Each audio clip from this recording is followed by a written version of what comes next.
दिल्ली चुनाव में बीजेपी के साथ मिलकर संघ ने हैट्रिक लगाई है। लगातार 3 राज्यों के चुनाव में संघ ने पर्दे के पीछे से बड़ा किरदार निभाया है। हर एक सीट के लिए संघ की तैयारियों के आंकड़े सुनेंगे तो आप समझ जाएंगे कि आम आदमी पार्टी के लिए जीतना बहुत मुश्किल था, क्योंकि संघ की तैयारियां बीजेपी और किसी भी राजनीतिक दल के मुकाबले बहुत पहले शुरू हो गई थी।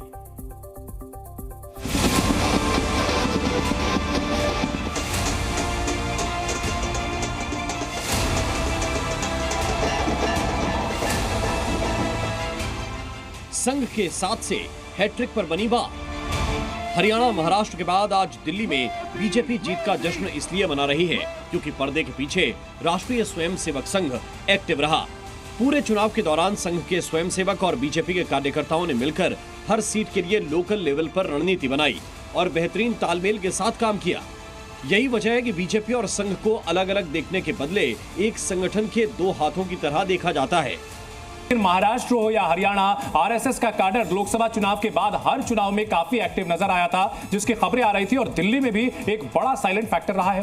अलग आरएसएस को नहीं जोड़ना चाहिए मेरे ख्याल। कभी थोड़ी नाराजगी आपस में जिस किस्म की होती होगी वो होती है, अदरवाइज वो लोग काम करते हैं। बल्कि आरएसएस के लोग नाराजगी में भी काम करते रहते हैं। अच्छी बात यह है उनके लिए कि वो नाराज भले हों, उत्साह कम हो सकता है लेकिन नाराजगी में।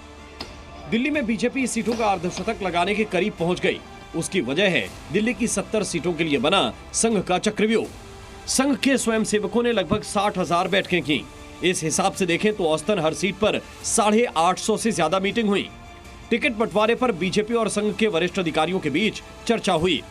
दिल्ली की 68 सीटों को ए, बी+, सी और डी कैटेगरी में बांटा गया। इसमें सी कैटेगरी की 25 से 30 सीटें थी, जहां विरोधी दल के साथ कांटे की टक्कर का अनुमान था, और इन सीटों पर बीजेपी कार्यकर्ता और संघ के स्वयंसेवकों ने सबसे ज्यादा जोर लगाया। आरएसएस के लगभग 50,000 स्वयंसेवकों ने छोटी छोटी टोलियां बनाई और मोहल्ला स्तर की संगोष्ठियां की। जो लोग मंदिर गए उनको मंदिर में पकड़ा, जो लोग शादी ब्याह में गए उनको वहां पकड़ा, जो लोग सुबह खेलते थे, जो लोग मॉर्निंग वॉक करते थे, इवनिंग वॉक करते थे, उनको पकड़ा। और जो जिसको बोलते हैं कि मैक्रो जो इन्होंने रणनीति बनाई, वो रणनीति इनकी कारगर कर गई। राष्ट्रीय स्वयंसेवक संघ खुद को दुनिया का सबसे बड़ा स्वयंसेवी संस्थान बताता है। देश भर में इसकी हजारों शाखाएं और लाखों स्वयंसेवक हैं। दिल्ली में भी ऐसे स्वयंसेवकों ने छोटी छोटी टोलियों में जनता से संपर्क किया। संघ और बीजेपी मिलकर दलित वोटरों को आम आदमी पार्टी से अपने पक्ष में लेकर आए। दिल्ली विधानसभा में अनुसूचित जाति के लिए 12 सीटें रिजर्व हैं। इन सीटों पर बीजेपी लगातार 2 चुनाव में खाता भी नहीं खोल पाई थी।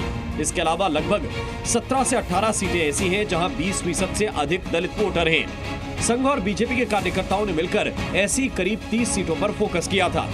इन विधानसभाओं के हर एक बूथ पर 10 दलित युवाओं को लगाया गया। 30 सीटों के 1900 बूथों पर करीब 18,000 दलित युवकों ने प्रचार प्रसार किया। साथ ही 3,500 दलित इन्फ्लुएंसर भी भेजे गए, जो हर दरवाजे पर बीजेपी का मैसेज लेकर पहुंचे। और इन दलित वोटों के साथ का असर आज के चुनावी नतीजों में भी दिखाई दिया। संघ की मदद से बीजेपी ने आम वोटरों तक अपना संदेश पहुंचाया।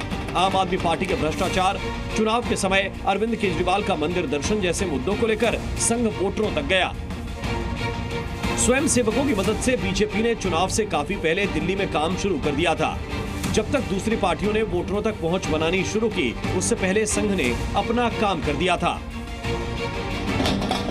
सीधे सीधे कहें तो दिल्ली के लिए बीजेपी और संघ ने मिलकर अपना होमवर्क पहले ही कर लिया था, जिसका नतीजा आज सामने आ गया और दिल्ली के वोटरों ने 10 साल के बाद केजरीवाल सरकार को बदल दिया।